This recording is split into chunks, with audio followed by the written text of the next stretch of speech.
আইন নিজের হাতে তুলে না নিতে দেশবাসীকে আহ্বান জানিয়েছেন জামাত ইসলামের আমির ডাক্তার শফিকুর রহমান। বলেন, আইন নিজের হাতে তুলে নিলে সমাজে শৃঙ্খলা ফিরবে না।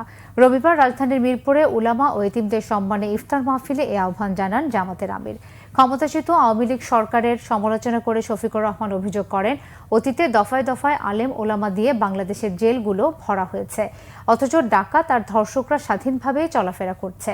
আয়নাঘরের মতো ন্যাক্কারজনক ঘটনা এই সমাজে ঘটেছে বলে অভিযোগ জামাতের আমিরের। তিনি বলেন, সম্প্রতি সমাজের যা ক্ষতি হয়েছে আরও বেশি হতে পারত, তবে কোনো ক্ষতির পক্ষে জামাতে ইসলামী নয়। এতিমদের পাশে দাঁড়াতে সবার প্রতি আহ্বান জানান ডাক্তার শফিকুর রহমান।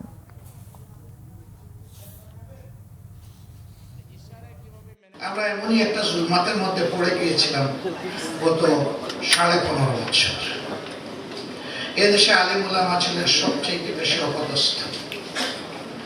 দফায় দফায় আলেম ওলামা দিয়ে বাংলাদেশের জেলকে পূর্ণ করা হয়েছে।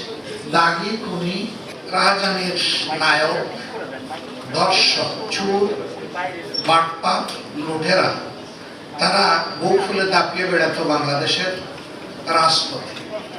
আর আলেম ওলামা যারা মানুষকে সংশোধন করবেন, সমাজের ইসলাহ করবেন, তাদেরকে রাখা হয়েছে জেলে।